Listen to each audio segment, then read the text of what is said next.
Hello everyone, I am 3D here, and welcome to my mix-up video series for Monster Hunter World. Today we'll be focusing on the new and cuddly dual blades called the Downy Crake Love, and covering the main stats of the weapon, how it feels and how it compares to other similar weapons, and then giving a mix set that work well for the weapon.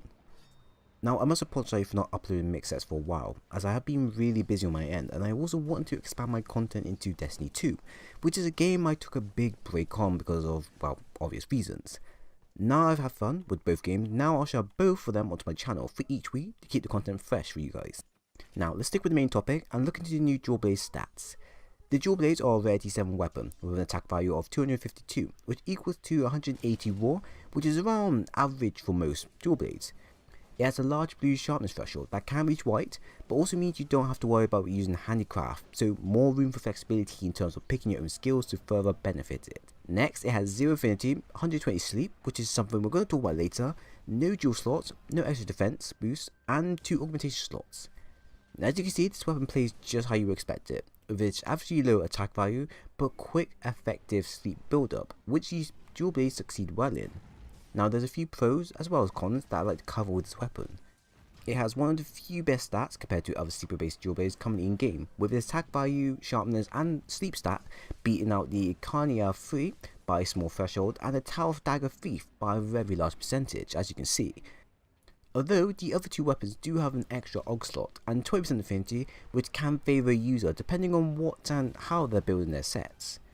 Second of all, its sharpness and sleep build-up make the weapon much more flexible in terms of mix setting however you like, as like I previously mentioned, handicraft won't be needed unless you don't have a substitute for it, and can be swapped out for something like a sharp jaw instead, which pairs well with the sleep element. The sleep element on the weapon is already good, being at 120, which for per hit equals 12, which honestly sounds bad, but is actually great for dual blades and swords and shields that specialises well in. Number 3, they're really cuddly to use, and yet odd to use against said monsters, as you can imagine it, you're slaying a fearsome beast with a set of weapons that look like they couldn't kill a fly, and yet, here we are. But this is Monster Hunter, so I expect anything at this point. Now, the console weapon isn't a lot, but something I would like to see be added instead of what we got. Now, it doesn't have white sharpness, nor can it reach it, and I believe this rule applies to other sets of sleeper dual blades as well, which is sad to see, as although on paper the weapon looks and feels strong to use, white sharpness could have made the weapon even more better and worthwhile to use for many players instead of just its looks. Second of all, although I mentioned the sleep on the weapon is really good, and is, I promise you, a good place for it, I was hoping it would have a higher sleep value to kind of make it better or more unique in its own field. This is more of a personal nitpick, as I like to use a weapon that feels different to each other, although similar in 1 to 2 ways, so it's not that much of a problem, but something I would have been fine with if they made a small adjustment to the weapon. It already has the looks, so I don't see why they couldn't enhance the stats to be something more unique and different.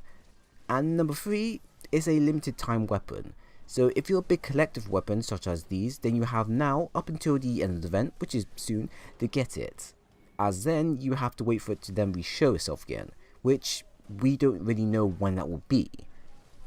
Now I must say that the weapon feels good to use against monsters that have low sleep resistance, as it would only take around 5 to 6 or so hits to put them to sleep, and then repeat when needed, which makes this great for sleep bombing strats. However, in group play it's 50-50 depending on whether communication is provided, as we all know using sleep based weapons in random groups don't go always as planned. Now the mix set. So I covered the pros and cons of the weapon and placed them into a set that will give you a better overall experience and feel for the weapons. Some of these you may not agree on, so like always you can change and adapt it to however you feel like it. So firstly, we have Critical Eye 7 for the 30% affinity boost, Critical Boost 3 to increase our critical chance along with our affinity, Weakness Exploit 3 for 50% extra affinity upon weak points, Attack Boost 4 for an increase in our damage value and also giving us a 5% affinity boost, Protective Polish 1 to allow us to retain the weapon's sharpness for a set duration, Item Prolonger 3 to help extend our sharp jaw skill, and Malform Runner 2 which halves the amount of stamina used. Overall, this will net you a total of 290 attack, which equals 207 raw, including a Power Charm and Talon included,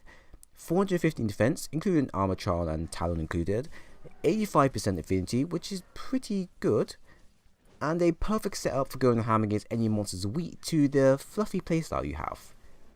Now, I did previously say that this weapon is not ideal for group play because of how random players can be, in terms, get carried away with attacking a monster, but the more you think about it, the set can still work well. It's just that you're gonna have to forget about trying to do a sleep bomb strat, which honestly you shouldn't really be doing unless you're in a communicated team, and just carry on hitting the monster, since it will still give your team ample time to get a few extra hits in before it snaps out of it and then carries on attacking you. But the set is quite generally perfect for covering the weakness of the weapon and still allow you to do enough damage against those that are perfectly weak to sleep build up. You'll have fun with this one if you use it in solo and against mainly non-elder dragons, but nonetheless it will serve you well if you're ever looking for a use for these fluffy yet powerful sleeper dual blades. So everyone, that is the end of the video. I do hope you enjoyed it. If you enjoyed the content, then do leave a like, a sub, and also do press the bell button to stay always updated when I upload, as I appreciate a lot of you do. But like always, thank you for watching, and I hope to see you again soon.